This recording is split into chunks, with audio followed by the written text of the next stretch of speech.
अच्छा, चैप्टर 4 है हमारा, the components of the system unit.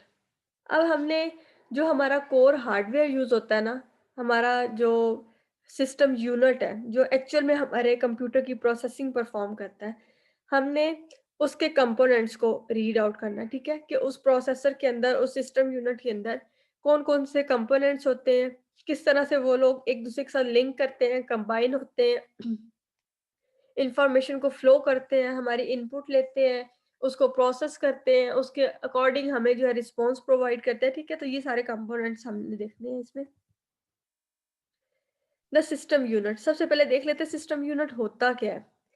The system unit is a case that contains electronic components of the computer used to process data. System unit होता क्या है? आप लोग मुझे बता सकते हैं कि ये जो सारे कंपोनेंट्स पड़े हुए हैं, इनमें से सिस्टम यूनिट कौन सा है?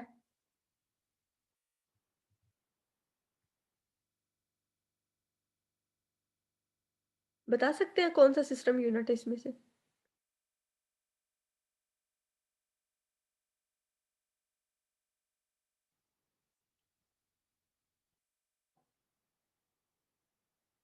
नहीं पता चल रहा? सब सिस्टम यूनिट ही है। नहीं, सिस्टम यूनिट स्पेसिफिक एक नाम दिया गया, कंप्यूटर के एक पार्ट को, एक हार्डवेयर को एक नाम दिया गया सिस्टम यूनिट। तो वो इनमें से कौन सा है? ये वाला, ये वाला, ये वाला, कौन से वाला? ये मैं पूछ रही हूँ आप लोगों से। है तो सारी फर्स्ट कंपोनेंट्स। वाला। फर्स्ट वाला, ये वाला? Yes ma'am. ठीक है, यस मैम, यही है। ठीक है। Yes ma'am. देखिए, साथ लिखा भी हुआ, वो इस वजह से मैंने जरा जूम आउट कर दिया था। ये जो हमारे पास होता है ना सिस्टम यूनिट, इसको वैसे हम लोग अपनी लैंग्वेज के अंदर, वैसे जब हमें नहीं पता होता कि इसको सिस्टम यूनिट कहते हैं, हम लोग इसको कहते रहते हैं ये हमारा प्रोसेसर है, ये हमारा सीपीयू है, ठीक है? इसी तरह से कहते रहते हैं ना। तो असल में इसका जो एक्चुअल टेक्निकल नाम है वो सिस्टम यूनिट है, ठीक है? और जो प्रोसेसर और सीपीयू होते हैं वो इसके अंदर होते हैं, ठीक है? प्रोसेसर तो वो एक छोटा-सा हिस्सा होता है, इसका जो प्रोसेसिंग परफॉर्म करता है वो इसके अंदर लगा हुआ होता है।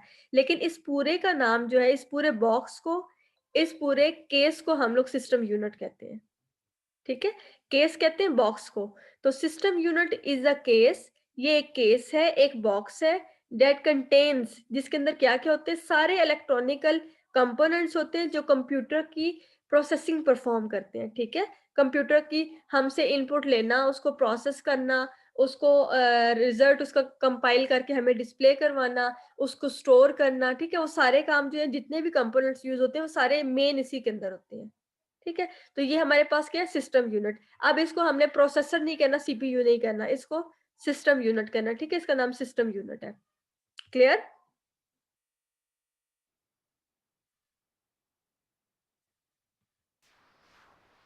Yes ma'am. जी मैम। ठीक है। अच्छा, अब इस सिस्टम यूनिट के अंदर क्या होता है? The inside of the system unit on a desktop personal computer includes, ठीक है? अब क्या-क्या चीज़ें इसके अंदर, सिस्टम यूनिट के अंदर, वो हम देख लेते हैं। सबसे पहले ड्राइव बे, ठीक है? ड्राइव बेस होती हैं, ये क्या होता है मैं आपको बताती हूँ। पावर सप्लाईज़ होती हैं, साउंड कार्ड्स होते हैं, वीडियो कार्ड्स होते हैं, प्रोसेसर, मेमोरी, स्टोरेज और भी ढेर सारी चीज़ें होती हैं, ठीक है? यहाँ पे जो-जो है हम उनको पहले देख लेते हैं। ड्राइव बे, ड्राइव पे क्या होता है? ये आपके सिस्टम यूनिट के अंदर जो आपकी जिसको आप कहते हैं ना सीडी रोम है हमारा, ये ओपन होता है, हम इसके अंदर सीडी डाल लेते हैं, तो ये हमारी बेस होती हैं, ठीक है? जिनको हम जो है वो कंप्यूटर से बाहर निकाल के उसके अंदर कोई चीज़ इंसर्ट करके उसको ड्रैग कर देते हैं, ठीक है? तो ये हमारी बे होती हैं, ड्राइव बे होती हैं, जिसके अंदर हम अपने ड्राइव्स जो है वो डालते हैं और उनको जो है रन करते हैं, ठीक है? इसकी टेक्निकली यहाँ पे थोड़ी डिटेल मैंने लिखी है। Bay is an open computer section, ये कंप्यूटर का ओपन होने वाला सेक्शन होता है, ठीक है? बाहर आ जाती है ना, फिर हम इसके अंदर डिस्क को प्लेस करते हैं। Use for expansion adds on to your computer, ठीक है? इसके इसके थ्रू क्या है, हम अपने कंप्यूटर के अंदर एक्सपेंशन करते हैं, एक्सपैंड करते हैं। इसके अंदर सीडी वगैरह एक्स्ट्रा की हम लोग लगा देते हैं, such as the hard drive और सीडी रोम ड्राइव वगैरह वगैरह, ठीक है?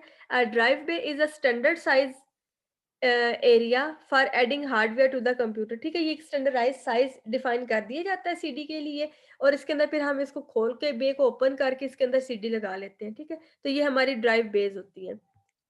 अच्छा, पावर सप्लाई, पावर सप्लाई अब क्या होती है, ये हमारे कंप्यूटर के कंपोनेंट्स को पावर जो है वो ट्रांसफर करती है, डिलीवर करती है, ठीक है। पावर सप्लाई लगी होती है, सबसे पहले इसके पास जाती है पावर, उसके बाद कंपोनेंट्स को जितनी जितनी पावर चाहिए होती है उतनी उतनी पावर जो है ये उसको देती है। ये वोल्टेज को जो मेंटेन करती है ताकि लो वोल्टेज की वजह से जो है हमारा सीपीयू जो है वो डैमेज ना हो जाए, सॉरी कंपोनेंट्स डैमेज ना हो जाए, या बहुत हाई पावर जब जाए तो तब भी वो ना चला वो फ्लैश आउट ना हो जाए या फिर वो डिस्ट्रॉय ना हो जाए, ठीक है। तो इस वजह से ये कि एक बैलेंस रखती है और बैलेंस रख के जो सप्लाई जो है करती है पावर की, ठीक है, सारे सिस्टम के अंदर। साउंड कार्ड, उसके बाद साउंड कार्ड कौन से होते हैं, साउंड कार्ड कार्ड हमारे सिस्टम में लगे हुए होते हैं ताकि जो हमारी ऑडियोज हैं, ठीक है, जो हमारी वॉइस है वो हम अपने कंप्यूटर को दे सकें एज अ इनपुट। जैसे अभी मैं बोल रही हूँ माइक के अंदर तो मेरी वॉइस जा रही है, ठीक है, और मेरी वॉइस फिर ओवर द इंटरनेट डिलीवर होके आप तक पहुंच रही है एज अ आउटपुट। तो ये कि साउंड कार्ड्स हैं हमारे सिस्टम के अंदर जिनके थ्रू जो है ये वॉइस जो है सिस्टम के अंदर आ भी रही है और जा भी रही है, ठीक है। इसी तरह से वीडियो कार्ड्स हैं, ठीक है, जो कि वीडियोस के लिए काम करते हैं, हमारी वीडियोस को प्ले करने के लिए, हमारी वीडियोस को जो है लेने के लिए, ठीक है, ग्राफिकल अडाप्टर्स होते हैं, ग्राफिक कार्ड्स वगैरह लगे हुए होते हैं, ठीक है। तो ये भी कि हमारे कंप्यूटर की एक्सपेंशन होती है जिनको हम ऐड कर लेते हैं कंप्यूटर की कैपेबिलिटी फंक्शनैलिटी को इनहेंस करने के लिए। इस प्रोसेसर, प्रोसेसर क्या है, ये सबसे, प्रोसेसर को हम प्रोसेसर भी कहते हैं, माइक्रो प्रोसेसर भी कह सकते हैं। और ये क्या होते हैं, छोटे-छोटे से प्रोसेसर होते हैं जो चिप के ऊपर लगे होते हैं, जो एक्चुअल में प्रोसेसिंग परफॉर्म कर रहे होते हैं हमारे कंप्यूटर की, ठीक है। हमारे कंप्यूटर को हमने डाटा दे दिया, अब उसने वो प्रोसेसिंग परफॉर्म करनी है, फंक्शन को इसके ऊपर लगाना है, ऑपरेशन को परफॉर्म करना है, तो वो सारा कौन काम करता है, प्रोसेसर काम करता है, ठीक है। तो प्रोसेसर उसको प्रोसेस करता है और फिर उसका रिजल्ट जो है वो जनरेट करके हमें डिस्प्ले कर देते हैं या हमें डिलीवर कर देते हैं, ठीक है। मेमोरी, मेमोरी जो है कंप्यूटर के अंदर मेन मेमोरी होती है रैम, ठीक है। जब भी कोई कंप्यूटर टास्क परफॉर्म करता है ना, अगर आपका डाटा स्टोरेज के अंदर कहीं और पड़ा हुआ है किसी दूसरी लोकेशन के अंदर, तो वो तब तक ऑपरेशन परफॉर्म नहीं कर लेगा जब तक आप उस डाटा को, उन इंस्ट्रक्शन को मेन मेमोरी रैम के अंदर नहीं लेके आ जाते, ठीक है। तो मेन मेमोरी रैम के अंदर लाके हम अपना डाटा, अपने इंस्ट्रक्शंस को रखते हैं। वहां से फिर कंप्यूटर जो है हमारा प्रोसेसर जो डायरेक्टली एक्सेस कर लेता है रैम को और फिर उस इंफॉर्मेशन को प्रोसेस करता है, ठीक है।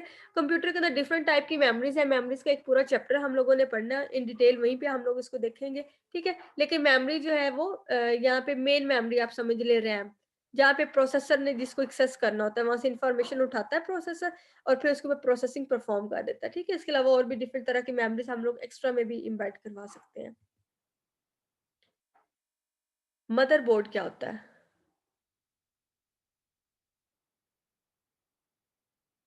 मदरबोर्ड क्या होता है, क्या होता है मदरबोर्ड, कोई है आइडिया आप लोगों को मदरबोर्ड क्या होता है कंप्यूटर में?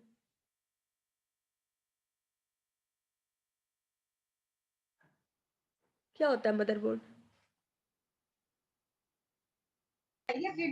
मैम ये सिलिकॉन सिलिकॉन का बोर्ड होता है जिसके ऊपर सारा कंप्यूटर डिपेंड करता है, उसके ऊपर सारे कंपोनेंट्स कंप्यूटर के इसके साथ अटैच होते हैं। हाँ, ऐसे ही है, ठीक है। ये हमारा मेन बोर्ड होता है पूरे सिस्टम का, इसलिए इसको मदरबोर्ड कहा जाता है। Is the main circuit board of the system unit, हमारा वो जो प्रोसेसर जो सिस्टम यूनिट है ना उसके अंदर मेन बोर्ड होता है मदरबोर्ड।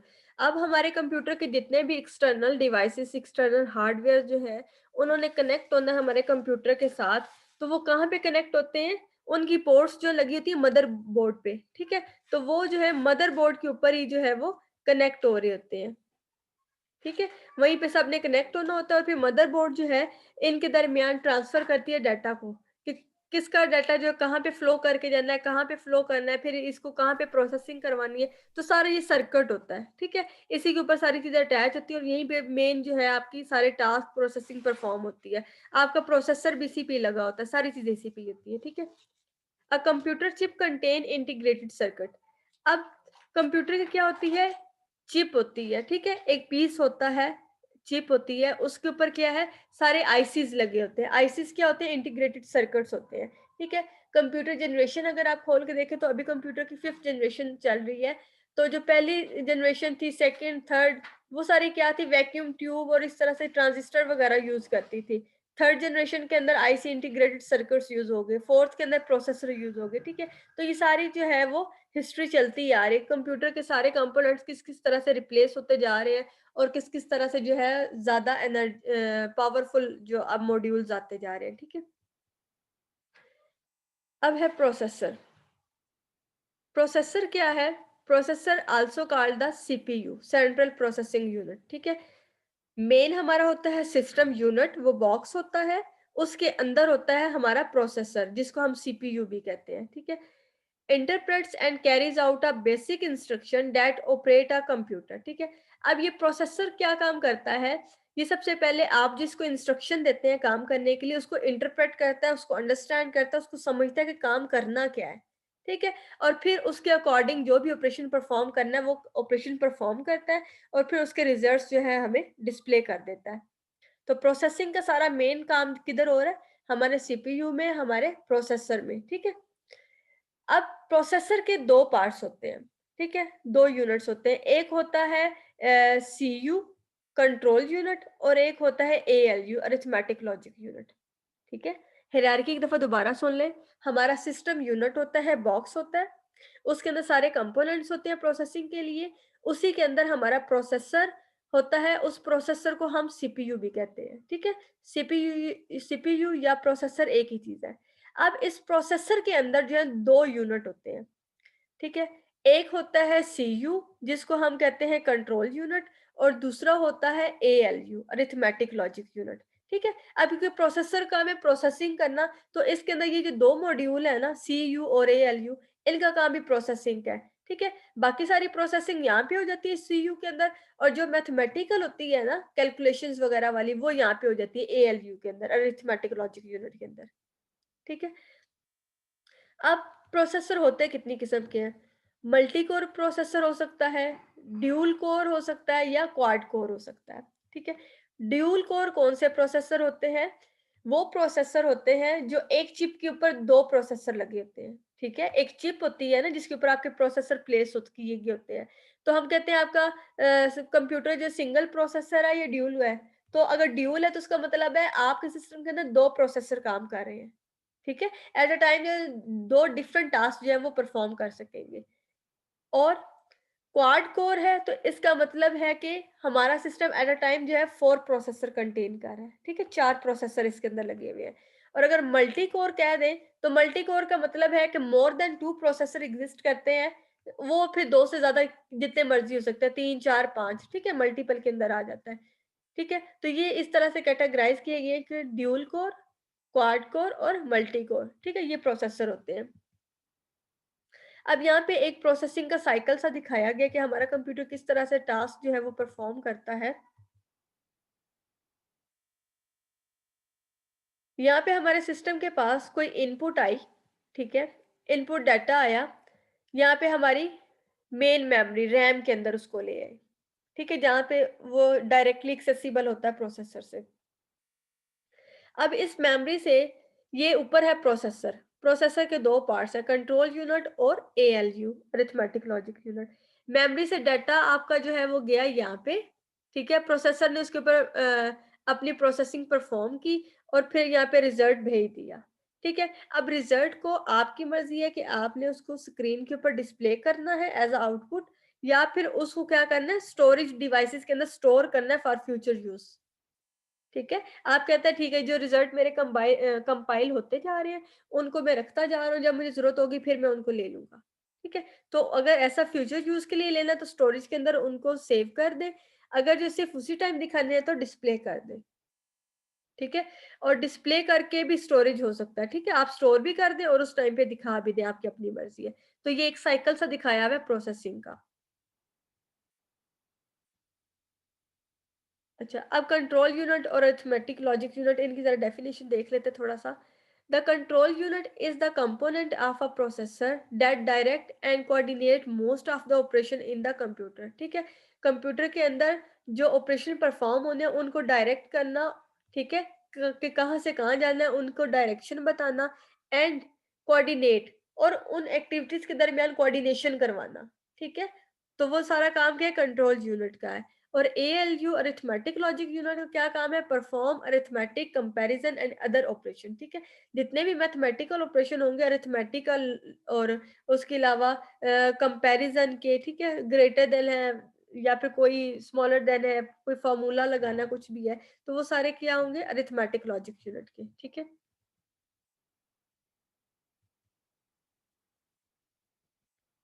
अच्छा, अब हम कहते हैं कि हमारा प्रोसेसर जब कोई प्रोसेसिंग कर रहा है तो वो किस तरह से कर रहा है, ठीक है। एक पीछे हमने साइकिल सा देखा, और अब वो जो साइकिल चलता है ना, टास्क परफॉर्म करता है, उसके 4 फेजेस होते हैं, ठीक है।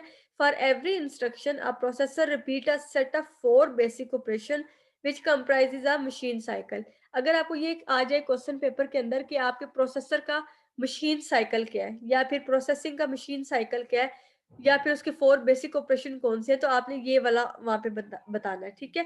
कि प्रोसेसर जब भी कोई प्रोसेसिंग परफॉर्म करता है तो 4 बेसिक ऑपरेशन जो है उसके होते हैं, वो कौन कौन से हैं? First one is fetch, then decode, execute and store. Fetch का मतलब होता है कि आपने अपने कंप्यूटर की स्टोरेज से, मेमोरी से डाटा को फेच करना है, ठीक है, एक्सट्रैक्ट करना है, एक्सेस करना है। डिकोड मींस उसको अंडरस्टैंड करना है, उसको डिकोड करना है कि उसके ऊपर क्या ऑपरेशन परफॉर्म करने हैं, ठीक है। फिर एग्जीक्यूशन मींस कि उसके अंदर जो है एग्जीक्यूशन आपने परफॉर्म करनी है, उसके रनिंग मोड के अंदर लेके आना, जो प्रोसेसिंग कहा गया वो प्रोसेसिंग परफॉर्म करनी है, ठीक है। And then fourth one is store, कि आपने उसको क्या स्टोर कर देना है, ठीक है। तो 4 ऑपरेशन है: fetching, decoding, execution and store. ये 4 ऑपरेशन है जो परफॉर्म होते हैं, ठीक है। इसमें किसी को कोई मसला हो, यहाँ तक किसी ने कुछ पूछना हो आप लोगों में से? अच्छा, नेक्स्ट जो है यहाँ पे, अच्छा ये यहाँ पे ना आप लोग मार्क नहीं करें, लाइंस वगैरह नहीं लगाएं, फिर कुछ हिडन हो जाता है, वो फिर समझ नहीं आता है, ठीक है। मैं साथ साथ आपको बता रही हूँ। अच्छा, नेक्स्ट अब एक है हमारे पास पाइपलाइन, एक टर्म यूज होती है कंप्यूटर के अंदर। ये कोर कंप्यूटर आर्किटेक्चर का सब्जेक्ट जब पढ़ते हैं तो उसमें ये वाला आता है, पाइपलाइन। पाइपलाइन क्या होता है? मशीन साइकिल की तो आपको समझ आ गई, ठीक है। अब पाइपलाइन क्या होता है? Most current personal computer supports pipelining, ठीक है। पाइपलाइनिंग को सपोर्ट करते हैं। पाइपलाइनिंग होता क्या है? Processor began fetching a second instruction before it completes the machine cycle for the first instruction। मतलब कि वहां पे तो इस तरह से था, जो मशीन साइकिल पीछे हमने पढ़ा, कि पहला ऑपरेशन था फेच का, ठीक है। यहाँ पे देखें, पहला ऑपरेशन था फेच का, फेचिंग की, डिकोडिंग की, एग्जीक्यूशन की और स्टोर कर दिया। एक साइकिल कंप्लीट हुआ तो फिर दूसरा साइकिल चला, फेचिंग का, डिकोडिंग का, एग्जीक्यूशन का और स्टोर का। दूसरा साइकिल खत्म हुआ तो फिर तीसरा चला। इस तरह से हो रहा था मशीन साइकिल जो हमने पीछे पढ़ा, वो क्या था? Without pipelining. अब पाइपलाइनिंग क्या है? डाटा को आपने फेच किया, डिकोड किया, एग्जीक्यूट किया, ठीक है। अभी आप लोग ने उसको स्टोर नहीं किया, अभी उसकी एग्जीक्यूशन चल रही है, तो उस साइकिल को खत्म होने से पहले, स्टोर करने से पहले आपने नेक्स्ट वाला साइकिल चला दिया, ठीक है। आपने वहां पे डाटा नेक्स्ट इंस्ट्रक्शन को फेच कर लिया, उसको डिकोड करना स्टार्ट कर लिया। अभी वो डिकोड हो रही थी, आपने थर्ड वाले इंस्ट्रक्शन को स्टार्ट कर दिया। तो मतलब एक टास्क को कंप्लीट हुए बगैर, एक टास्क कंप्लीट होने से पहले दूसरे वाला टास्क आप स्टार्ट कर देते हैं। तो ये क्या है? पाइपलाइनिंग, ठीक है। एक पाइप आप बना लेते हैं जिसके अंदर आप डाटा जो लेते रहते हैं और उसको करते रहते हैं, फर्स्ट के खत्म होने का वेट नहीं करते, ठीक है। इसका ये है कि एक टाइम पे मल्टीपल टास्क जो है वो परफॉर्म होते रहते हैं। तो विदाउट पाइपलाइनिंग जो पहले हमने पढ़ा था साइकिल, ठीक है, और विद पाइपलाइनिंग जहाँ पे एक इंस्ट्रक्शन कंप्लीट होने से पहले, एक टास्क, एक साइकिल कंप्लीट होने से पहले नेक्स्ट वाला साइकिल हम लोग स्टार्ट कर देते हैं, ये हमारी पाइपलाइनिंग है, ठीक है।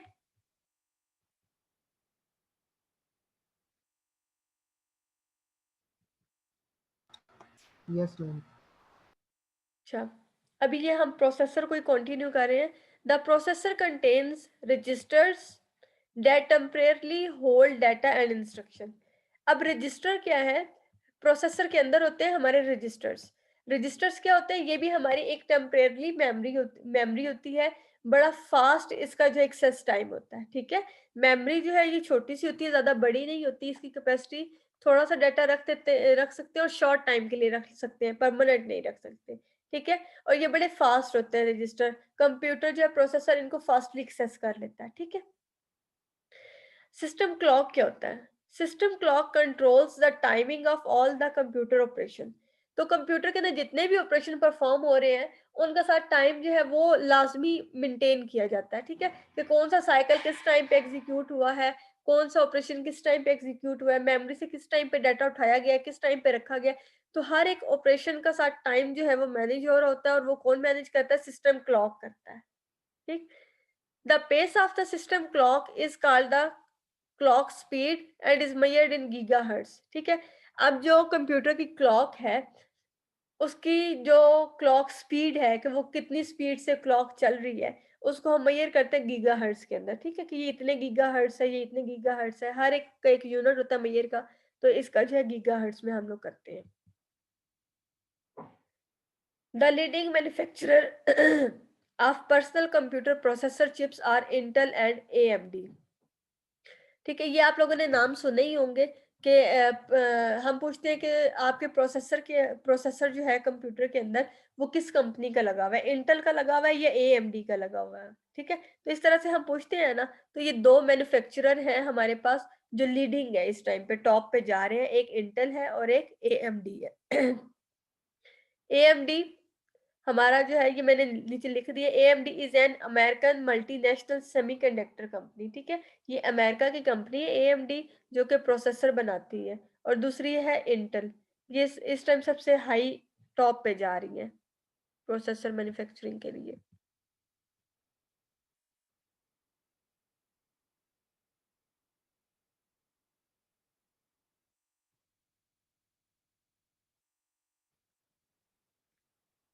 अच्छा, फिर इसके बाद a processor chip generates heat that could cause the chip to burn up। अब ऐसा भी होता है कि हम लोग काफ़ी टाइम के लिए अगर अपने पीसीस वगैरह को चलाते हैं तो वो हीट अप हो जाते हैं, ठीक है, बिल्कुल जैसे बर्न हो जाएंगे, अभी ज़्यादा गर्म हो जाते हैं। तो उसके लिए अब क्या है, उसके लिए फिर इन्होंने डिफरेंट इसके अंदर मैकेनिज्म किए हुए, फैंस लगाए हुए हैं जो इनकी हीट्स को जो है वो कम करते हैं, एग्जॉस्ट लगाए होते हैं, ठीक है, हीट को जो है वो आउट करते हैं अंदर से, ताकि जो है वो बैलेंस पे रहे आपका सिस्टम।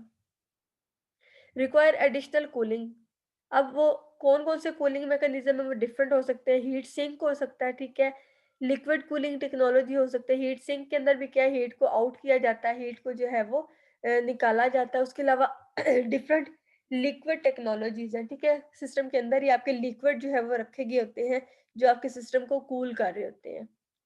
ये तो डिफरेंट है, इसके अलावा भी और है, जो पुराने पहले वाले हमारे सिस्टम होते थे बहुत, मेन फ्रेम सुपर कंप्यूटर्स वगैरह, उनके लिए तो ये था एक सेपरेट रूम जो है वो एलोकेट कर दिया जाता था, ऑक्यूपाई कर दिया जाता था, और उसमें एक एसी जो है, एक दो एसी फिक्स कर दिए जाते थे उनको जो है कूल करने के लिए।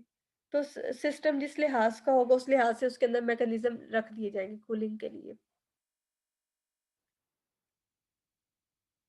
Parallel processing uses multiple processor simultaneously to execute a single program or task.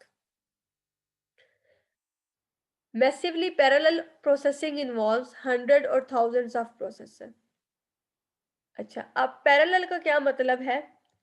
Multiple चीजों का होना एट द सेम टाइम। हम कहते हैं ना ये पैरेलल हो रहे हैं, तो उसका मतलब है more than one task perform हो रहा है on the same time, at the same time, ठीक है। तो यहाँ पे पैरेलल प्रोसेसिंग भी कब होगी? जब हमारे पास मल्टीपल प्रोसेसर होंगे और उन मल्टीपल प्रोसेसर के ऊपर हम डिफरेंट टास्क को at the same time perform कर सकेंगे।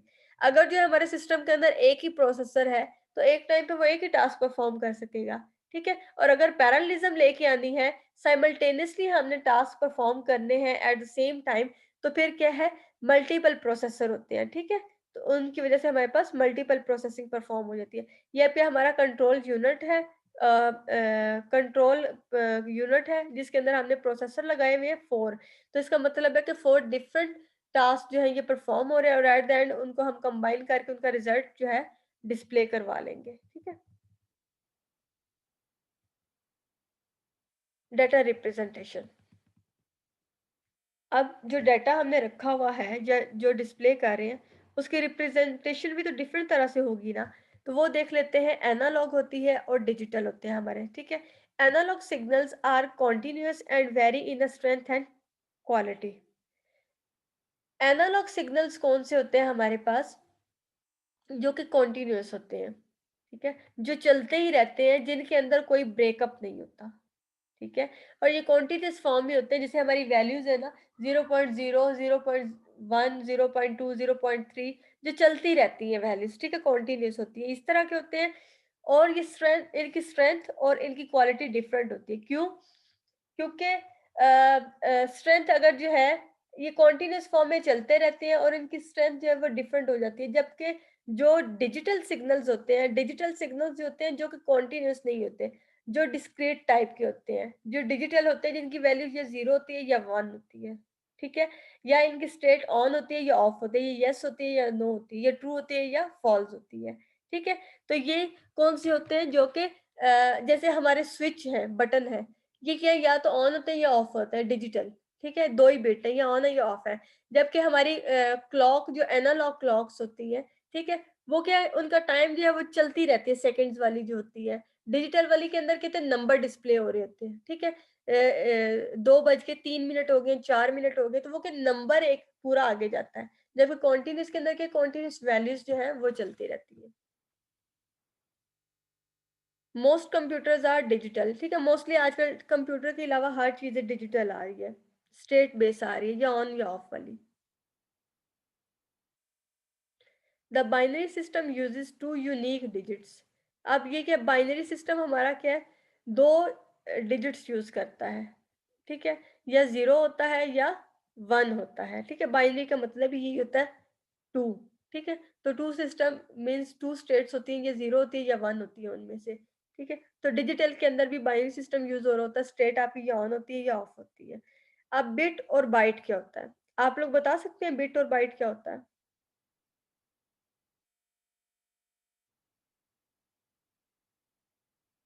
अच्छा, ये लिंक ब्रेक होगा, आप लोगों ने दोबारा आ जाना है। मुझे बता दें बिट और बाइट क्या होता है, बाइट क्या होता है ये बता दें, या बिट क्या होता है?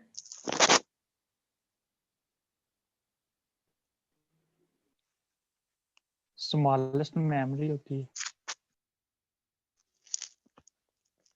हाँ, ऐसे ही कह लें मैम आप लोग। बिट जो है ये स्मॉलेस्ट मेमोरी होती है और बाइट जो है उससे बड़ी मेमोरी होती है। ये सारे बाइट्स मिलके एक एमबी बनाते हैं। हाँ, जो हमारी एक सिंगल बिट है ना, बस ये सबसे स्मॉलेस्ट यूनिट ऑफ मेमोरी होता है, ठीक है। जिसको मेमोरी को मेजर करने के लिए सबसे स्मॉलेस्ट यूनिट हमारा यूज होता है, वो है बिट।